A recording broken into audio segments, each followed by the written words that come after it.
I'm Jimmy Gilhooly. I'm the bastard son.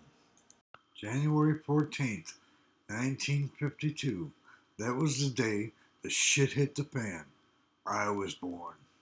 When I was born, we lived at 5252 South Emerald Avenue. It was my grandmother's building. This was the first house I ever lived in. I learned how to crawl. I learned how to walk. I learned how to go up and down stairs. I learned how to talk. I ran into my first friends in this neighborhood. We lived on the first floor. My grandmother lived on the second floor, and my grandfather's brother Jim lived in the basement.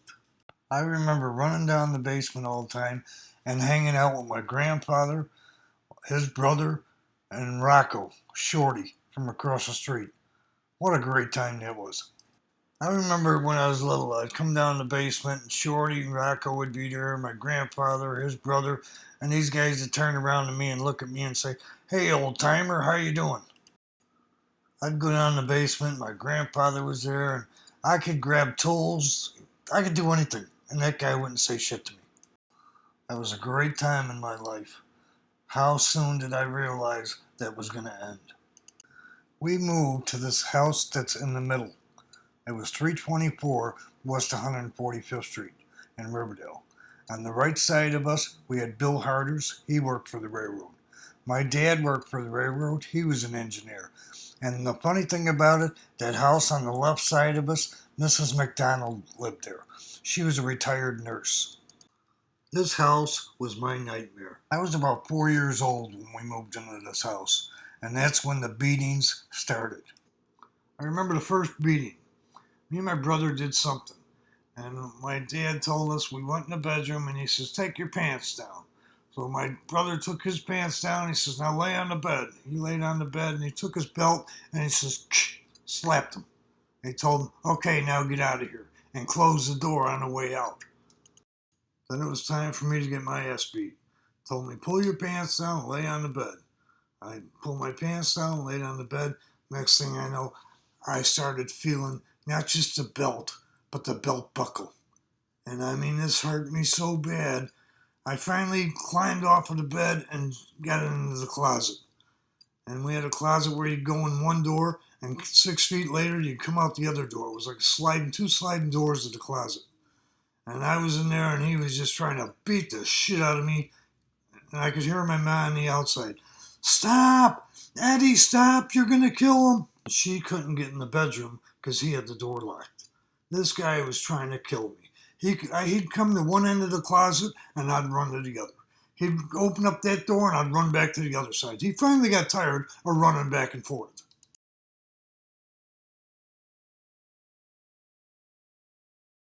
For 10 years, this was my monster. And to believe at one time he was an altar boy. My mom used to tell me, "Jimmy, when you get home from school, please make sure you take off your school clothes. I can't buy you anymore." And she was crying when she was telling me this. One time I came home, I was in first grade. I remember this one day, I came home from first grade. And I remembered my mom told me, "Jimmy, I can't buy you any more clothes. Make sure you take your school clothes off." And at that time, I dropped my pants. I didn't even take my shoes off. I was in a hurry to go out. And the next thing I know, I heard the door close. I turned around, and there he was with the belt buckle. He looked at me and says, "Where the fuck are you going to go now?" And I went and I tried to get underneath the bunk beds. But the bottom bunk bed was so low to the ground, I could get my head and half of my back under there. And that was it. And next thing I felt was that damn belt buckle. He just kept beating and beating. I don't even remember how long he beat me. Another time I came home from school, and he told me, "Go downstairs and put those clothes in a pile by the wash machine." I went downstairs, got to the bottom of the stairs, turned the corner, started walking towards the wash machine, and there were no clothes. There was no pile. And I turned around, next thing I know, he was right behind me.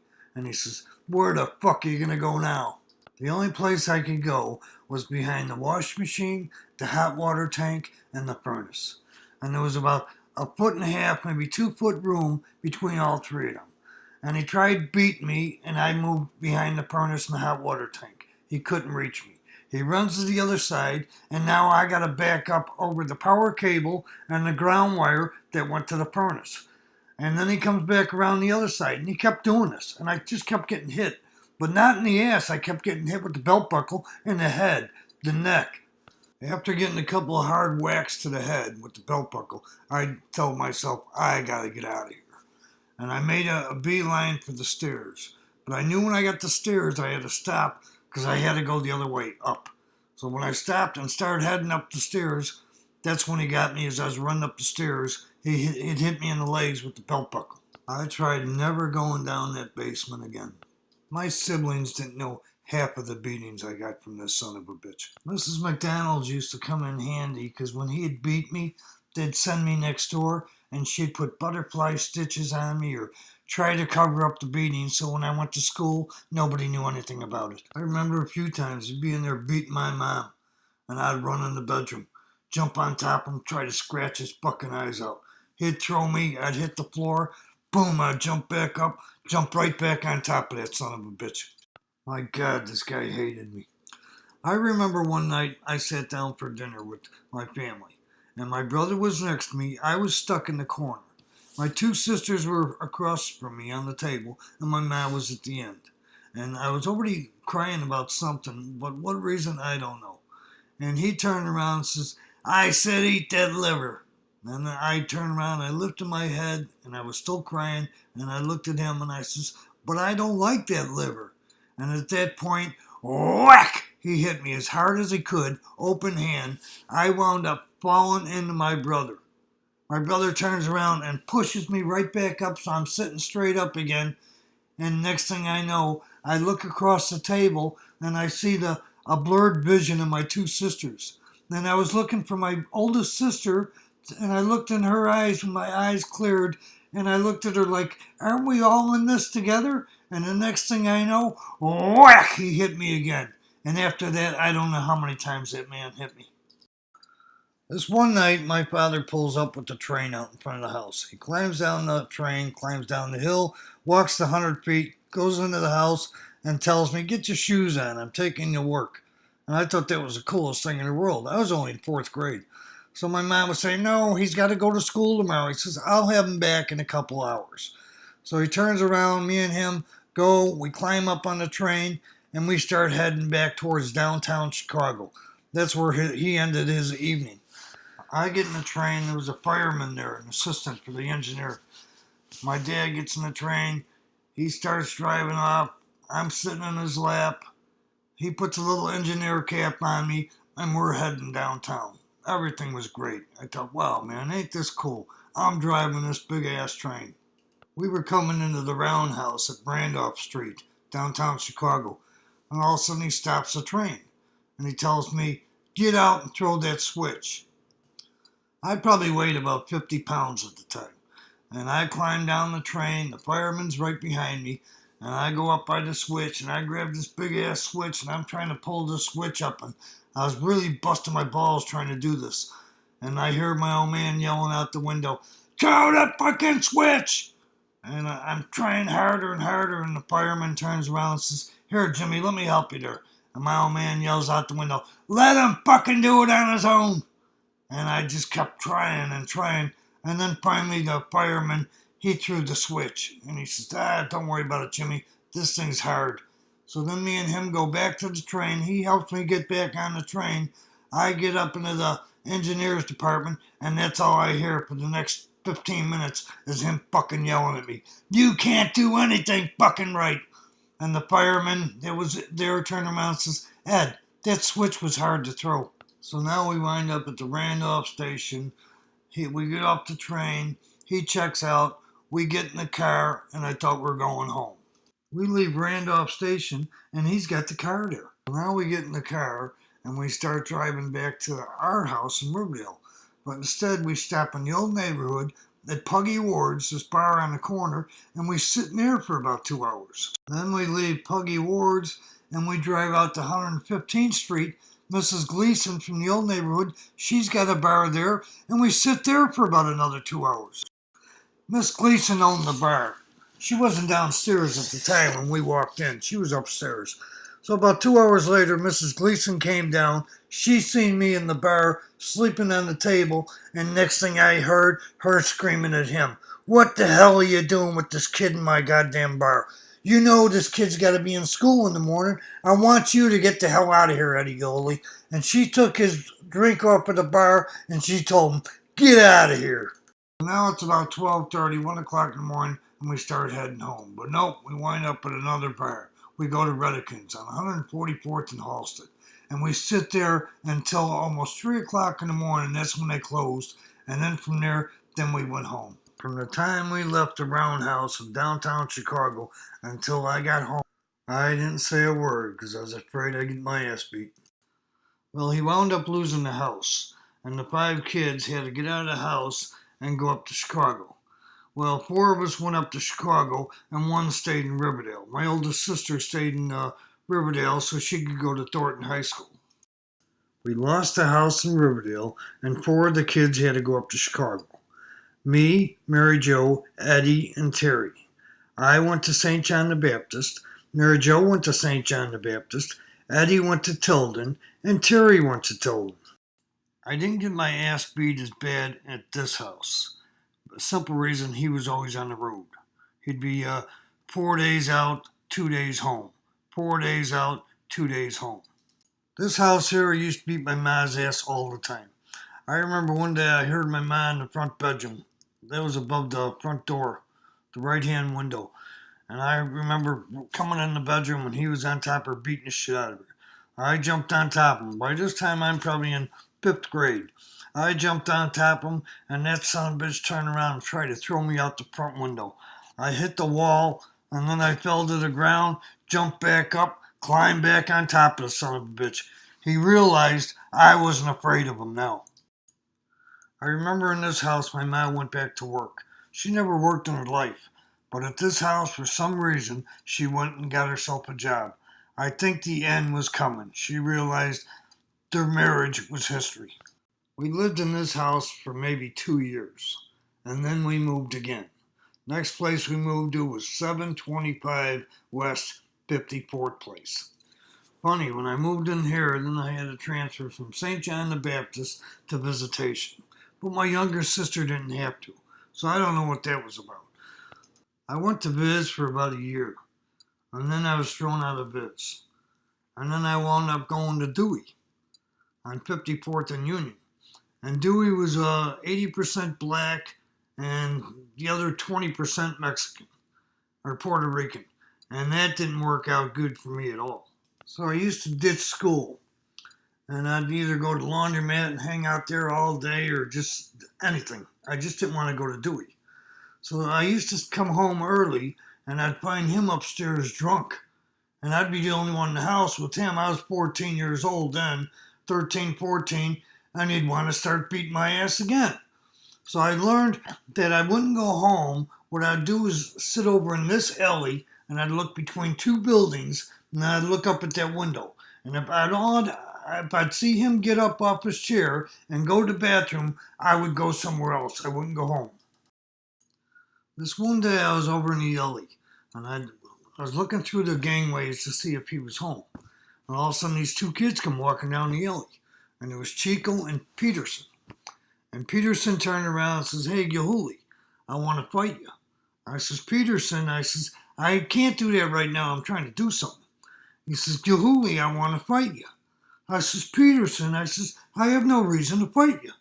I says, "Please leave me alone. I'm trying to do something." And at that point, Peterson and me started fighting. We start fighting. I have no clue until later on, about 3 days later, that my father put this kid up to this. He was looking out the window watching us fight. So we wound up fighting in the alley. And this kid turns around. I was on top of him. He reaches up and bites my neck. I couldn't get him off my neck. I looked at Chico and I told Chico, "Chico, kick him in the head." Chico didn't do anything. I looked at Chico again. I says, "Chico, kick him in the head, or when I get done beating his ass, I'm going to beat your ass." And at that point, Chico turned around and kicked him in the head. He wound up letting go of my neck, and I beat the shit out of him. That was a Friday afternoon. Next day was Saturday. I come down at around 11 o'clock in the morning. I figure I'm out for the day. I come down the stairs. I get to the front porch. I look outside the door. There's 30 Puerto Ricans standing in the front yard. In the middle of the 30 Puerto Ricans is Peterson. He hung around with the Ricans that were a block down from us going east. Well, I turn around, I beeline, figure I'll run back upstairs, through the house, out the back door, and book down the alley. I get up to the top stairs, and who's there but my father? He turns around and says to me, "Where the fuck are you going?" I says to him, looking at his kneecaps, because I couldn't even get all the way up the stairs. I turned around and said to him, "Have you looked outside the window lately?" And he turned around and says, "I don't give a fuck. I want you to go out there and whoop all their asses, or I'll whoop your ass right here." So I have no choice. He's got the advantage of me. He's above me. So I turn around, I go back downstairs. When I get to the doorway, I'm trying to figure out what I'm going to do. I thought I could jump to the house next door, hit their porch, try to clear their fence, and then hit the sidewalk. If I hit the sidewalk and I'm on my feet, nobody will ever catch me. I was one of the fastest guys in the neighborhood. Well, the neighbor came out downstairs, Pat Martin, and he says, "What's going on, Jimmy?" And I said, "Well, I beat this kid's ass yesterday. It's standing there, Peterson." And I says, "My old man told me that if I don't fight all 30 of these fuckers, he's going to whoop my ass." And Pat Martin says, "Wait a minute." He says, "Hold on." So he goes inside the house and he comes back out, and then he's got his bow and arrow. He's a professional archer. So he turns around and then he tells the Puerto Ricans, he says, "This is what's going to happen. These two had a fight yesterday. This guy doesn't realize he got his ass kicked, and then he's back here for some more. So what we're going to do is," he says, these two guys are going to fight. And he says, "If any fucking one of you jump in, I'm going to put an arrow in your ass. You understand?" And all the Puerto Ricans shook their head. And Pat turned around and he says, "Jimmy, go on down there and fight him." So I come up to the porch, and me and him start swinging. I got the advantage of him. I had him backing up. And as he kept backing up, I could see he was going to step off the curb. Once he stepped off the curb, he lost his footing. When he started going down, I decided to climb right on top of him. And when we went down, my elbow shoved his head to the street. I could see he was all dazed. At that point, I just started wailing on the son of a bitch and beating the shit out of him. Then this guy stops. I'm coming down the street. He's in his car. And this guy gets out of his car, and he's going to stop me from beating Peterson's ass. And Pat looks at him and says, "Hey, I suggest you get back in your fucking car." He says, "Or I'll shoot you." And the guy turns around, gets back in his car, and he drives away. Today, you couldn't do that. They'd have Pat for attempted murder. So that guy drives away, and I was still pounding on Peterson. By now, he don't know. He's out cold. Pat looks at me and says, "Jimmy, that's enough." So I climb off of Peterson, and I looked at the Puerto Ricans, and then all of a sudden Pat turned around to the Puerto Ricans and says, is this done?" And the Puerto Ricans all, "Yep," and they walked away. They left Peterson laying by the curb. I look up in the window, and that son bitch is looking out the window. He's looking right at me. So the next day was Sunday. I wind up going with Archie Sullivan, my oldest sister's boyfriend, that I never hung around with in my life. I wind up going out with him to 95th and Ashland. We're going to go with the Lopers. We're going to fight some other gang. I wasn't a fighter unless I had to. So all of a sudden, the other gang didn't show up. So then the Lopers, we just sat at 95th and Ashland, and we sat and drank wine. We drank Boone's Farm. So I wound up coming home, and I was feeling my oats, first time I ever drank. And I walked in the door around 10:30, and then there he was, my old man. And he turns around and he says, "Where the fuck have you been?" I says, "I was out." And he turns around and he says, "You're drunk." And I says, "I had a little wine." And he turned around and he says, "You ain't gonna do shit in this house." But first he chased me around the dining room table 5 or 10 times. And then he stopped and he stood in the doorway heading to the kitchen. And then he turned around and says, "You're not gonna do shit in this house.